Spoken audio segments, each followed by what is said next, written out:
Hello, my loves. How are we doing today?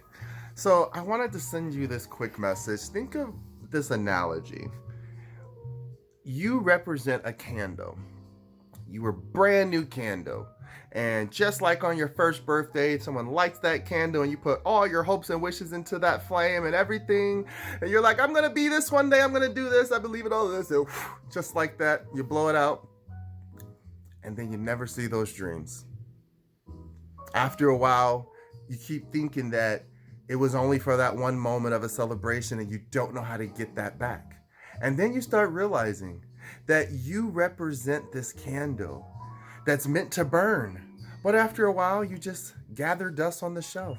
You become a decoration.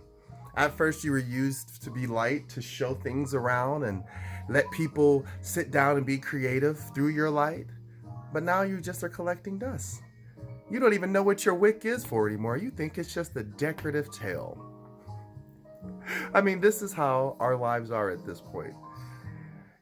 In this moment of realizing that we as humans have put ourselves on the shelves and have treated our minds as if they're just this candle waiting for somebody else to light it. No one's gonna light your candle, boo-boo. You gotta know first that you have a purpose before then.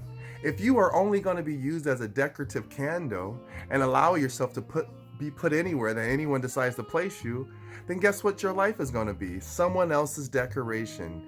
Maybe used, maybe not used. What's it matter? You don't care how you're used. But if you know that you are meant to be a candle that is meant to show light, I want to burn near the midnight flame while you write, while you draw, while you create. That is that inner flame of creation. That is that inner flame of intuitiveness. That is that inner flame of knowing the inner child is still alive and wants to come out and play. Let it out. Remember who you were when you were a kid.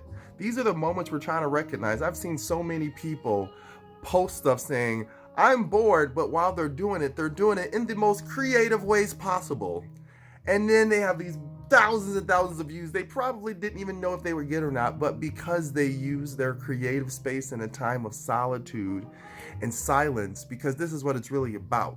Regardless of everything and the chaos that this world has always had going on around it, there's a moment now of going within and listening to self and understanding where you are in your space of creativity, which is, do I believe in what I trust my heart to be? Do I trust that my heart knows what it remembers its path to be? And the question is, or the answer is yes, of course your heart remembers. But the question is your mind ready to let go of the control of thinking? This is it. This has never been it. In all of the history of time of man, this has not been it, but we are in a huge energy shift where we have the ability to recognize that any type of old thinking where we're waiting for someone to hand us the answer, or we're waiting for someone to coddle us and tell us it's all better, it's a beautiful sentiment. But the reality is you have to learn how to get up and function and connect your purpose to the overall picture, which is we have these things that can happen to us that can wipe out the whole place of the earth because of someone else's irresponsibility with technology.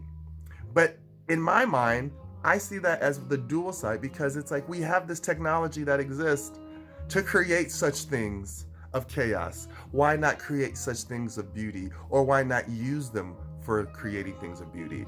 The human brain is a very, very, very, very, very intelligent thing. Clearly, all the things around me exist because of someone's brain and mind and understanding of conceptualizing the needs through a quantum field. But knowing that you can create for good, knowing that you can create for change, at the end of the day, all of the stuff that's happening around us, the only thing that makes a law is social agreement, collective agreement.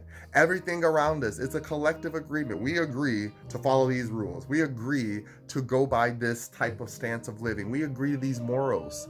So we have the opportunity at any point in time, while we're right now sitting in a place of solace and creation, which is how you plant a seed and where it first begins.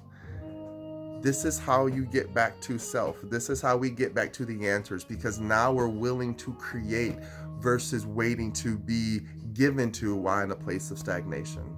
I hope that makes sense. I love you guys. Be well. Mwah! Mochi's hungry.